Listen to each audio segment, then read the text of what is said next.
Olá, alunos, tudo bem?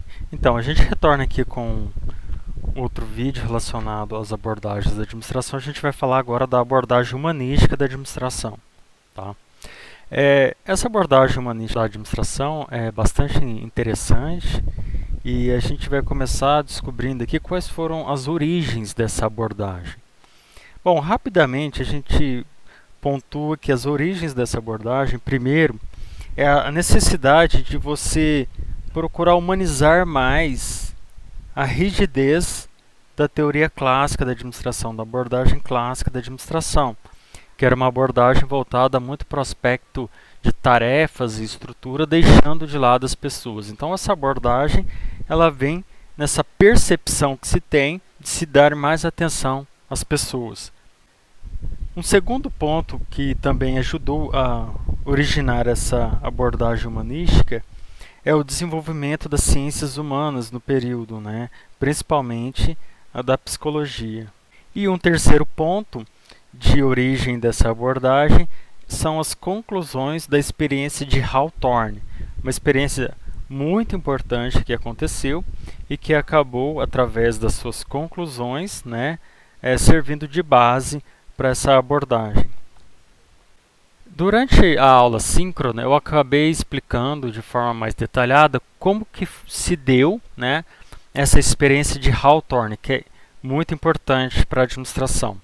Então, aqui eu acho que não cabe a explicação dela novamente, porém, eu vou fazer um resumo só para a gente lembrar do que se tratava. A experiência se deu da seguinte forma. Separaram-se grupos de pessoas em salas diferentes e eles aí iam comparando depois qual era o comportamento dessas pessoas diante das situações que eles apresentavam. Então, alguns exemplos de situações, eles alteravam a iluminação de uma das salas, ora aumentando a luz, ora diminuindo, e a outra sala sempre uma luz constante. Determinada sala, eles colocavam um supervisor que ficava o tempo todo na sala, olhando as pessoas trabalharem, Na outra sala, o supervisor entrava, olhava e saía. Em uma sala, eles estabeleceram horário de entrada para trabalhar e horário do lanche. Na outra sala, eles deixaram que os próprios trabalhadores da sala combinassem entre si os horários que eles iam ter que cumprir. Bom, com essa experiência, chegaram-se a algumas conclusões devido à observação do comportamento dos funcionários. E foi daí que se teve a grande descoberta da organização informal que existe dentro das empresas de modo geral. Os operários eles mantêm-se unidos através de laços de lealdade. Então, uma importante questão dessa abordagem foi essa revelação desse conjunto social que era formada a empresa e que passava desapercebido pela primeira teoria da administração. Eles não davam importância a isso.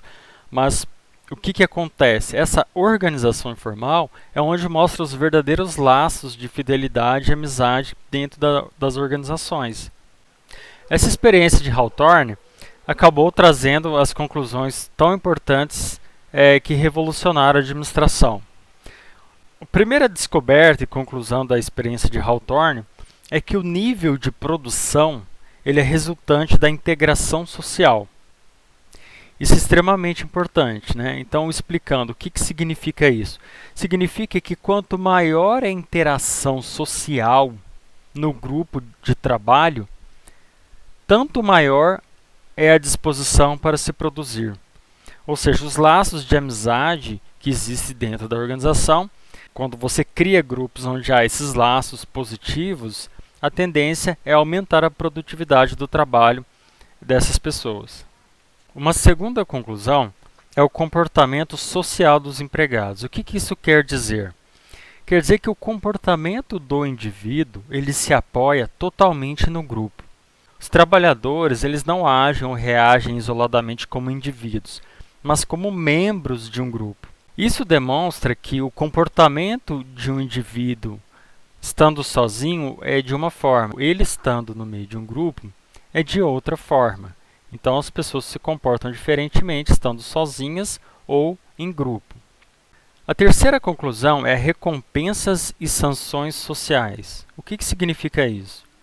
Que o comportamento dos trabalhadores ele está condicionado a normas e padrões sociais. Os operários que produziam acima ou abaixo de uma norma socialmente determinada, eles acabavam perdendo o respeito e a consideração dos demais colegas. Então, os operários eles preferiram produzir menos e ganhar menos do que pôr em risco, por exemplo, as suas relações com os demais colegas. Isso porque cada grupo social ele desenvolve crenças e expectativas. E você, quando chega para participar em um novo grupo, você está sendo avaliado por este novo grupo. Então, o seu comportamento ele tem que se enquadrar naquele grupo para que você não sofra essas sanções. A quarta conclusão da experiência de Hawthorne é os grupos informais. Isso nada mais é do que essa descoberta, que inclusive já foi falada no início, desses grupos informais. Eles constituem a organização humana dentro da empresa. São aqueles grupos formados por afinidades entre as pessoas, os laços de amizade que surgem entre as pessoas. A quinta conclusão chama-se relações humanas. Relações humanas significa que cada pessoa ela influencia no comportamento do grupo do qual ela faz parte. Por outro lado, o grupo também influencia no comportamento da pessoa. Então, uma relação mútua de influências. Outra conclusão é a importância do conteúdo do cargo. O conteúdo e a natureza do trabalho ele tem influência sobre o moral do trabalhador. Então, sabe-se que trabalhos muito simples ou repetitivos, eles acabam se tornando monótonos, maçantes, e afeta o trabalhador de forma negativa, reduzindo a sua chance de ter satisfação no trabalho. E o último ponto é a ênfase nos aspectos emocionais. Os elementos emocionais, ou seja, aqueles que não são planejados, eles fazem parte do indivíduo. Então você tem aspectos emocionais e psicológicos, e esses aspectos emocionais e psicológicos eles merecem atenção por parte dos gestores. Houve nesse período uma nova concepção sobre a natureza do homem. Então, eles perceberam que os trabalhadores eles são criaturas sociais, complexas, dotados de sentimentos, desejos, medos e tudo mais. Observaram também que as pessoas são motivadas por necessidades humanas e alcançam suas satisfações por meio dos grupos sociais com quem interagem. Perceberam também que o comportamento dos grupos sociais é influenciado muito pelo estilo de supervisão e liderança aplicado sobre eles. E uma última concepção sobre a natureza do homem é que as normas sociais do grupo funcionam como mecanismos reguladores do comportamento dos membros. Então, o grupo estabelece algumas normas de comportamento e se você desvia dessas normas, você está infringindo as regras daquele grupo. Você vai passar a ser sabotado, você vai ser excluído desse novo grupo. Essa abordagem trouxe também algumas críticas. Eu vou dar destaque a algumas delas. A primeira delas é que foi uma oposição muito forte à teoria clássica. Então, a abordagem humanística, quando ela simplesmente chegou sendo rigidamente contrária à abordagem clássica da administração. E isso foi um erro, porque embora a abordagem clássica tivesse os seus defeitos, ela trouxe grande contribuição e conhecimento para a área da administração. Então, isso é um ponto negativo na abordagem humanística, porque ela desconsiderasse a importância da primeira abordagem da administração, que é a abordagem clássica. Um outro problema que também ocorreu na primeira abordagem é a limitação do campo experimental. Novamente, o ambiente onde eram feitas pesquisas era um ambiente fabril, restrito, portanto, excluindo outras organizações como ONGs, lojas, forças armadas, entre outros. E por último, eu queria destacar aqui uma crítica bastante interessante, que é a concepção ingênua e romântica do operário. Os autores das décadas de 1940 e 1950, eles imaginavam um trabalhador feliz, produtivo e integrado no ambiente de trabalho.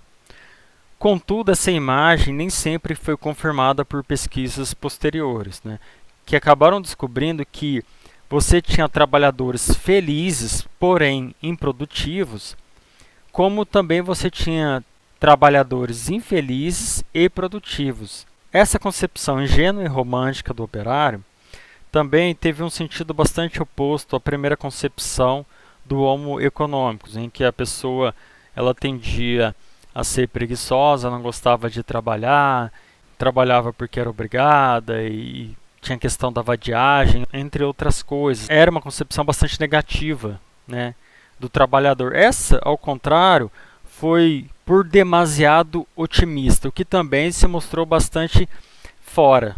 Acreditava que as pessoas eram amáveis e que precisavam apenas ter adequada supervisão para que fossem felizes e que tivessem uma produtividade e tudo mais. Isso também é bastante ingênuo. Acaba que a gente percebe que não é nenhum ponto e nenhum outro. A gente tem praticamente dois pontos opostos nessa visão do homem. Por fim, essa abordagem também trouxe algumas importantes contribuições na área da administração. E quais foram elas? Primeiro, eu gostaria de destacar as principais, que são a participação dos escalões inferiores na solução dos problemas da organização. As pessoas de menor hierarquia eram ouvidas, né, e também puderam participar com propostas na solução dos problemas da organização. Um outro ponto é a necessidade de melhorar a competência dos administradores no relacionamento interpessoal, ou seja, os gestores, os responsáveis, eles deveriam ter um treinamento para poder lidar com as pessoas. Outra contribuição foi ressaltar a importância do conhecimento sobre a natureza humana. E por último, eu destaco a necessidade de relacionamento e franqueza entre os indivíduos e grupos nas organizações, ressaltando a importância de você ser sincero nas suas colocações, porque o fato de a organização não abrir espaço para tratar algum problema de forma bastante clara, sincera, isso só tende a prejudicar a organização como um todo.